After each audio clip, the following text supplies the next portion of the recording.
મારું શહેર મારી વાત એબીપી અસ્મિતાની વિશેષ રજૂઆતમાં આજે વાત મોરબી શહેરની મોરબીમાં વોર્ડ નંબર 8 અને 9માં શું સમસ્યા છે આ સાથે જ આ વિસ્તારના કામોને લઈને સ્થાનિકોની આગામી ચૂંટણીમાં નેતાઓ પાસે શું આશા અપેક્ષાઓ છે આવો સાંભળીએ તેમની પાસેથી। એબીપી અસ્મિતાની વિશેષ રજૂઆત મારો વોર્ડ મારી વાતમાં આજે આપણે આવી ગયા છીએ અવની ચોકડી જે વિસ્તાર છે ત્યાં આ વિસ્તારમાં કઈ કઈ સમસ્યા જોવા મળે। અમારો આ સોસાયટીનો મેઇન પ્રશ્ન અમારી મેઇન બજાર જે છે એ મેઇન બજારનો રસ્તો એટલો બધો ખરાબ છે કે 7 વર્ષ પહેલાં આરસીસીનો બનાવેલો આજે એકદમ તૂટી ગયો છે।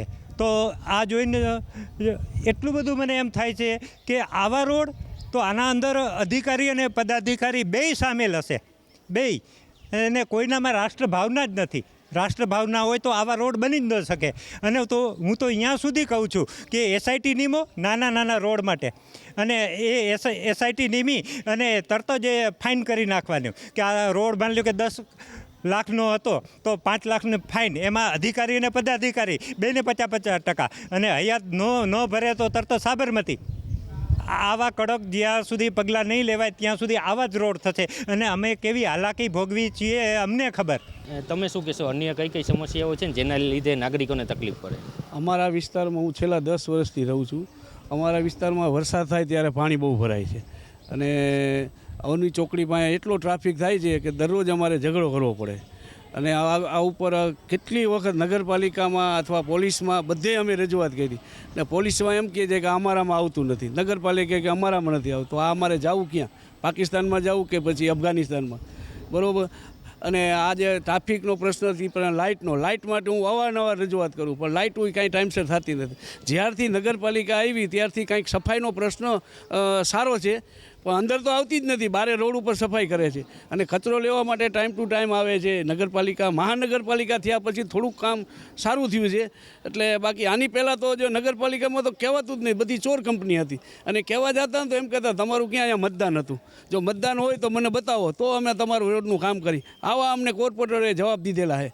એટલે મારી પબ્લિકને એવી વ્યવસ્થા છે કે આજુ વખતની ચૂંટણી થાય ત્યારે એકદમ મત કરી અને વિચારીને મત આપજો કે ભાઈ આ 30 વર્ષ ત્યાં ભોગવે છે તો આપણે હવે ભોગવવાનું ન આવે ને એવું આપણે કરવાનું થાય છે। કાકા શું કહેશો, અન્ય કઈ સમસ્યા કે આ વિસ્તારમાં કયા કામો થયા છે? શું કહે કામો તો આ રોડના થયા છે પણ અમારે અત્યારે ઉનાળામાં છે ને પાણીના પ્રશ્નો અવારનવાર થાય છે અને મોટરથી પાણી ખેંચવું પડે છે, તો આ પ્રશ્નો વર્ષો છે। બાકી તો બીજી તો કાંઈ બહુ નથી સમસ્યા। નગરપાલિકાની જે હવે ચૂંટણી આવે છે એમાં આવનારા દિવસોમાં આ જે સોસાયટી છે, આ જે વિસ્તાર છે એને કઈ જરૂરિયાતો છે? ખાસ જરૂરિયાત તો અહીંયા બુઝુર્ગ જે છે, વડીલો છે, એના માટે નાનો બગીચો અને બાકડા મૂકવા જોઈએ। કોઈ એવી જગ્યા મહાનગરપાલિકાએ શોધીને એને વ્યવસ્થા આવી ઊભી કરવી જોઈએ। ખાસ આ અમારી માગણી છે।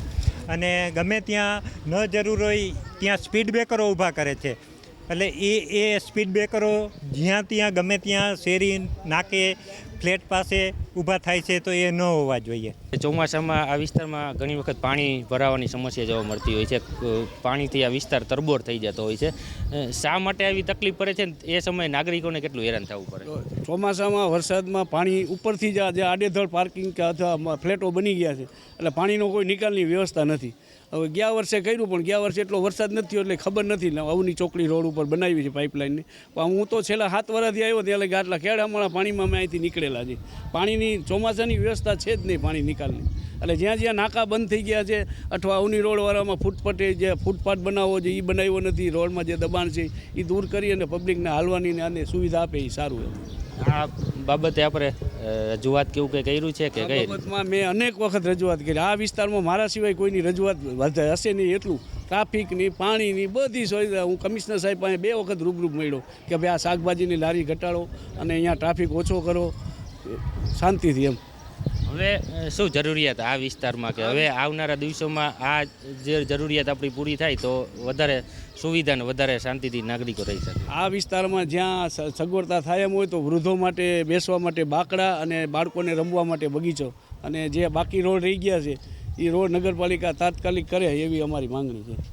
તો આપણે નજીકથી જે કેનાલ પણ નીકળે છે તો એના હિસાબે આપણને કંઈ સમસ્યા ઊભી થાય કે એના હિસાબે ટૂંકમાં અહીંયા નાગરિકોને સરળતા રહીએ છે? શું કહેશો? કેનાલના કારણે એક તો બંધવાળ ઊભો થાય છે માખી મચ્છરનો ઉપદ્રવ વધે છે અને ઘણી વખત નાના બાળકો એના અંદર પડી જાય છે અને પડવાથી એના મૃત્યુ પણ થયા છે.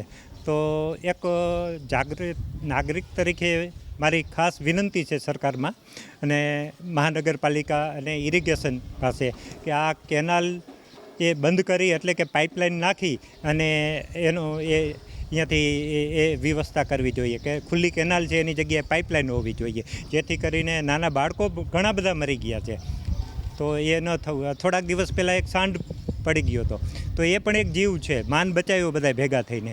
તો આ ખુલ્લી કેનાલ હોવાને કારણે એને સાઈડનું ફેન્સિંગ જે હોવું જોઈએ એ નહીં હોય તો જ એ પડ્યો હોય. તો આ બધી વ્યવસ્થા મહાનગરપાલિકાના અધિકારીઓએ અને આ ઇરિગેશનવાળાએ સાથે મળી અને જેના ફરજમાં આવતું હોય એને એ કરવું જોઈએ. શું કહેશો, આ જે વિસ્તાર છે આ વિસ્તારમાં મહાનગરપાલિકા બન્યા પછી કઈ કઈ સુવિધાઓ મળી? સુવિધામાં અત્યારે કમિશનર સાહેબ તરફથી સફાઈની કામગીરી એક ખૂબ સારી છે. તેમજ અત્યારે ડિમોલેશન જે ચલાવે છે એ ડિમોલેશન પણ એ કામગીરી સારી છે. જ્યાં વધારેના બાંધકામો છે એ ખરેખર દૂર કરવા જોઈએ. સાથે સાથે સૂચના પણ છે કે ઘણી બધી સોસાયટીમાં રોડ રસ્તા ખૂબ ખરાબ પરિસ્થિતિમાં છે. 7-7 વર્ષથી આ રોડ નથી બન્યા, એની માંગણી છે. ઉનાળામાં પાણીનો પણ પ્રશ્ન ખૂબ મોટો હોય છે. અત્યારે ઉમિયા સર્કલથી લઈ અને દલવાડી સર્કલ સુધી જે વન વે કર્યો છે એમાં રોડ બનાવ્યા વગર કોર્પોરેશન અને પોલીસ ડિપાર્ટમેન્ટ દ્વારા વન વે કર્યો છે. તો એમાં લોકોને ખૂબ ખરાબ પરિસ્થિતિનો સામનો કરવો પડે છે. બિલકુલ રોડ છે ને ખાડા ખળબચિયા છે અને એમાં ગાડી લઈને નીકળવું પડે છે. એટલે એ સમસ્યા છે. આ બાજુ અવધ સોસાયટી બાજુ જે નાની કેનાલ નીકળે છે ત્યાં હોકળો નીકળે છે, એના હિસાબે આજુબાજુમાં જે માણસો રહે છે એને મચ્છરો અને ગંદકીથી એટલા બધા ત્રાહિમામ છે, બીમારીથી પીડિત થાય છે. નાના બાળકો બીમાર પડે છે, દવાખાનાના મોટા ખર્ચા આવે છે.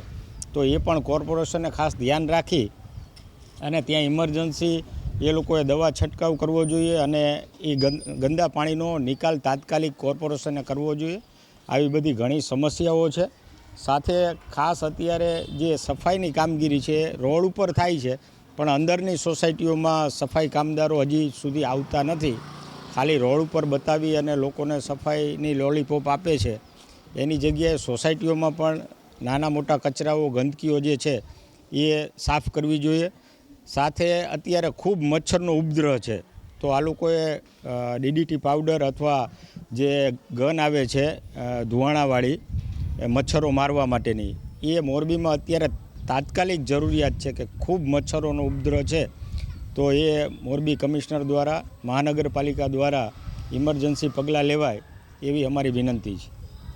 તમે જે મચ્છરની વાત કરી તો આ વિસ્તારમાંથી ઓલી જે કેનાલ પણ પસાર થતી હોય છે, તો એના ઘણી વખત સફાઈના અભાવે પણ મચ્છરનો જે ત્રાસ છે એ નાગરિકોને સહન કરવો પડતો હોય. શું અમારે બંને સાઈડ આ બાજુ જે અવની ચોકડીએ કેનાલ નીકળે છે, પાછળ જે સથવારાની વાડી આવી છે મોમ્સ હોટલ પાસે, એ પણ હોકળો છે.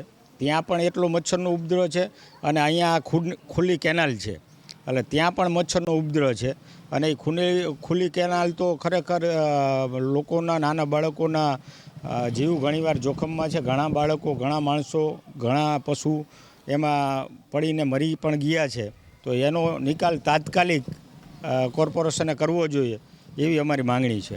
ખાસ કરીને જે ચોમાસું છે, ચોમાસામાં આ વિસ્તારમાં પાણી જોવા મળતું હોય છે રોડની જગ્યાએ. તો ખરેખર આ વિસ્તારમાં કે મોરબીના અન્ય વિસ્તારમાં જે પાણી ન ભરાય એ માટે શું જરૂરી?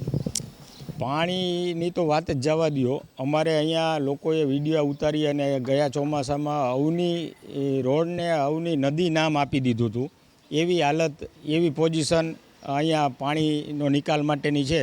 જે નાના બાળકો સ્કૂલે જાય છે એમને એમના માતા પિતા લેવા માટે જાય તો 2-3 ફૂટના પાણીમાં લેવા જવા પડે છે.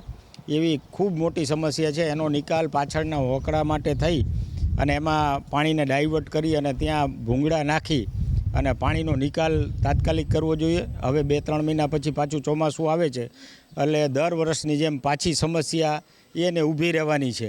અને લોકો ચોમાસામાં, તમે બધા મીડિયા મિત્રો જાણો જ છો કે મોરબીની તમામ સોસાયટીઓમાંથી રોડ રસ્તા પાણીની સમસ્યા ખાડાઓ માટે થઈને લોકોએ રોડ રસ્તા બંધ કરેલા.